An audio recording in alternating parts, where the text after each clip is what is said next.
In the near future, overpopulation has depleted the world's resources, so the UN decides that countries must cut their population by 5% every year. In the USA, all students take a standardized test once a year and those with the lowest scores are executed. The test is called the 10 to 241, but people have nicknamed it the thinning. In Texas, students are studying for the test, which will start in 18 hours. High schooler Lena is mentoring Simon while her younger siblings play behind them. Simon is frustrated because he doesn't understand enough and pays Lena a good amount of cash, which gets him special contact lenses that give him all the answers. Lena reminds him to destroy them after the test. At that moment she receives a call from the hospital saying that her mother is trying to get discharged against medical advice.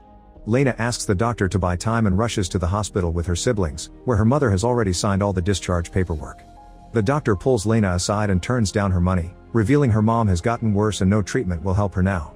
In the evening, with only 12 hours left for the exam, the governor's son Blake tells his bodyguards he's going to the kitchen for a bite, but he actually sneaks out of the mansion and gets in his car to meet his girlfriend Ellie. The mood gets awkward when they remember they may die in the morning, so they decide to distract themselves. They sneak into another mansion and use the pool for a while. Afterward they return to the car to make out, but Ellie can't get in the mood because she's scared of the test. They're suddenly interrupted by a bodyguard, who drags Blake back to his house. Governor Dean scolds Blake for wasting his time the night before the test, pointing out he should be studying now so he can have fun later. He thinks Ellie is a distraction that Blake can't afford until he graduates next year, but Blake doesn't look convinced.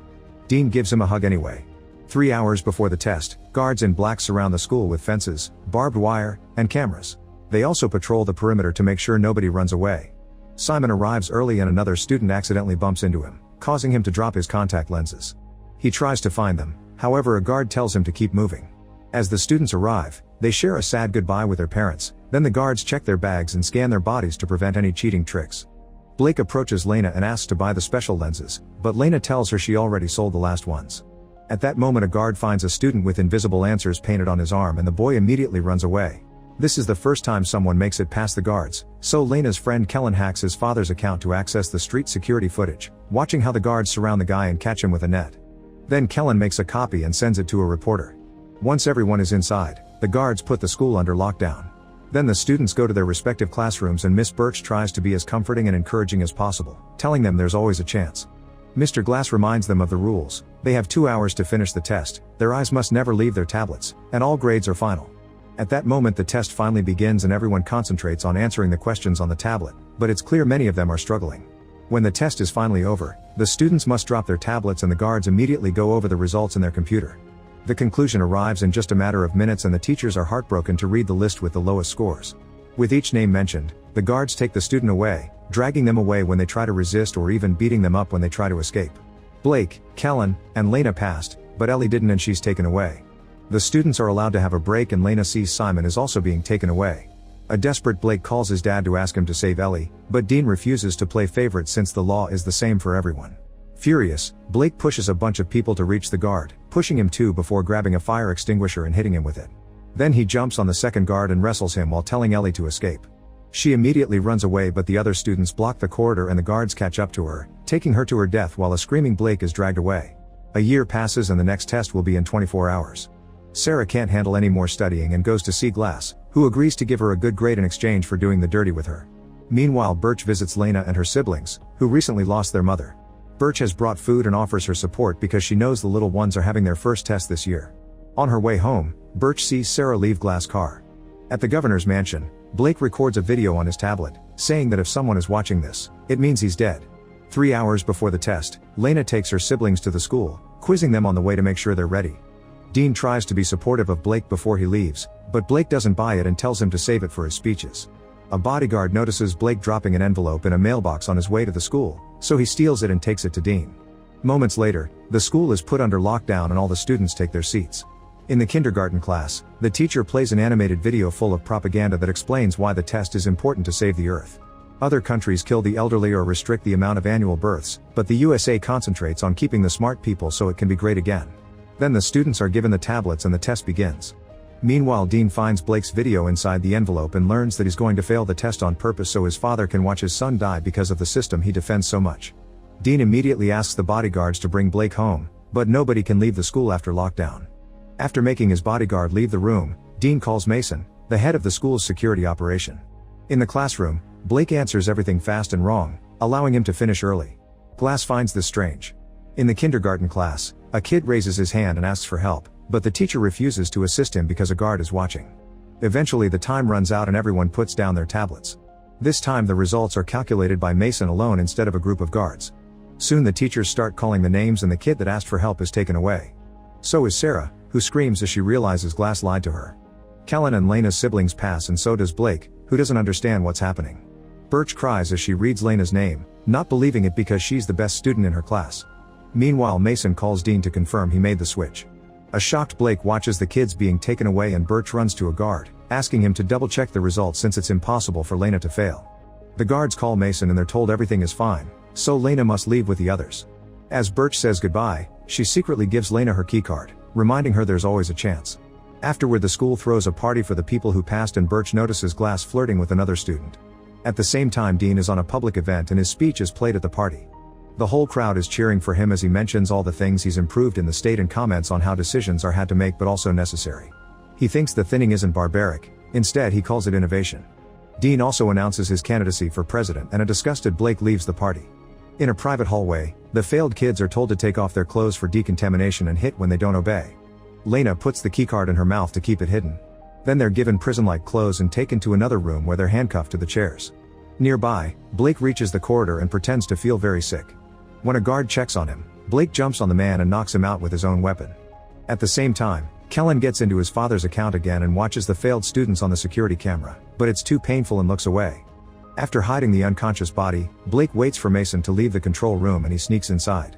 He tries to use the computer but it asks for a password. As the guards get ready to inject the students, Blake shuts down the power in the whole building by messing with the power box while Mason finds the unconscious guard. The electronic handcuffs begin to fail and the students try to escape, letting chaos take over the room. As the guards and the students fight, Lena uses the chance to escape by using Birch's keycard on the door. Soon Mason returns to the control room but Blake is already hiding in the vents. Mason sees the system is down and tells the guards to bring Kellen's dad to fix it. At the party, the guards inform everyone that it's just a regular power outage and take Kellen's dad to the control room. While the man works, Mason goes to check on the students, who have been handcuffed again. Mason reminds the guards to make a head count and they notice someone is missing. In the corridor, Ellie almost bumps into a guard but she hides among the lockers just in time. Then she tries opening another door with the keycard, however it's stuck. At that moment the guard finds her, so Ellie uses the darkness to pretend she's Birch. As soon as the guard turns around, Ellie jumps on him and tries to fight him, but the guard overpowers her and starts kicking her. Suddenly Blake shows up and takes over the fight, using the element of surprise to knock the guard out. Afterward Blake admits he failed on purpose and Lena realizes something is off with all the results. Blake then activates the alarm to send all the guards to the corridor while he and Lena hide in the vents. Mason announces the school will stay in lockdown until they find Lena, not caring about the fact the kids are supposed to be reuniting with their parents by now. In the vents, Blake judges Lena for selling the lenses to the desperate kids because he sees it as taking advantage of their fear. Lena has to explain she only did it to pay for her mother's treatments, and Blake immediately apologizes. She also admits that she used to have a crush on Blake. At the governor's home, a reporter asks Dean about the prolonged shutdown at the school, which Dean didn't know about. He pretends everything is under control and after the interview he checks the news to discover Kellen's reporter friend is outside the school. She's covering the crisis and interviewing parents who are worried about their kids' fate. Meanwhile Mason makes all the teachers prove they still have their keycards. When he's about to check Birch, he's interrupted by a call from Dean, who furiously yells at him to solve the problem quickly. Back to Blake and Lena, they continue to move through the vents when suddenly the surface breaks and Blake falls through, landing in the pool. Lena immediately jumps in and swims quickly to rescue Blake, who is unconscious. Fortunately Lena knows CPR and manages to wake him up. Then they head to the lockers and turn around while they change into dry clothes. Lena finds another vent so they can keep going.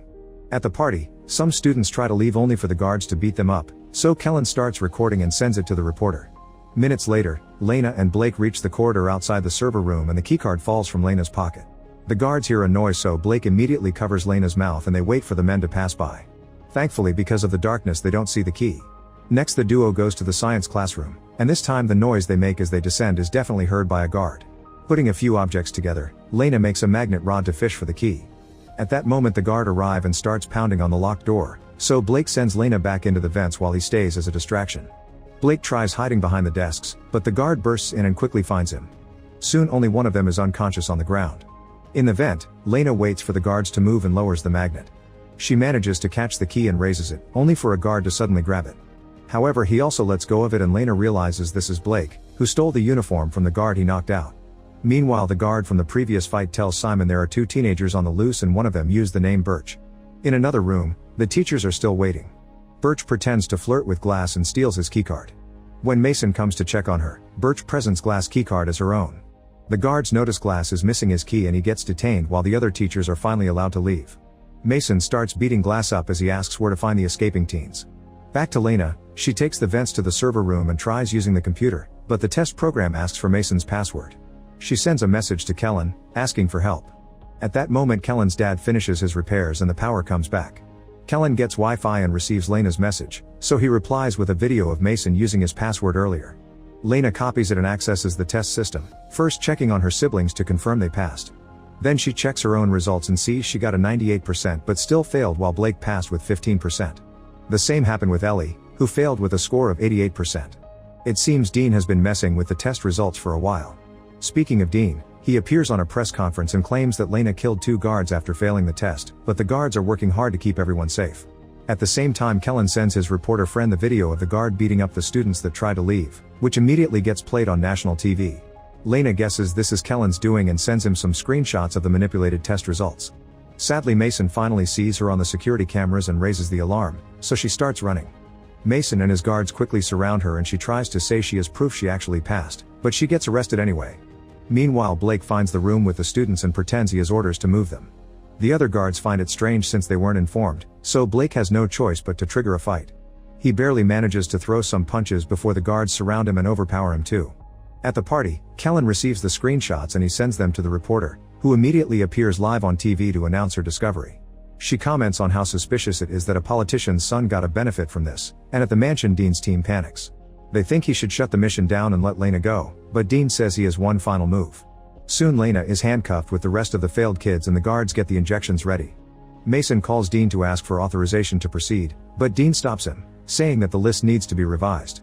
The students that actually passed the exams are released and Lena runs to kiss Blake, who is tied up. Some guards drag her away while others go to the party to bring the students that actually failed the exam.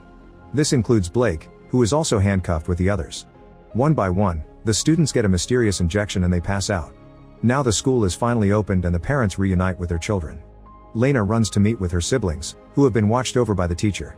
The parents that don't get their kids back have a breakdown on the spot. Soon Dean appears on TV again and pretends Mason was behind everything. He puts up a sad act about his love for his dead son, still clarifying not even him is above the law. Sometime later, a truck arrives at an illegal tech factory. To Blake's shock, he wakes up alive and well because the injection had only been a sedative. The other students are also alive and when they look around, they discover failed students from previous years working at the factory. Blake gets another shock when he sees a very alive Ellie.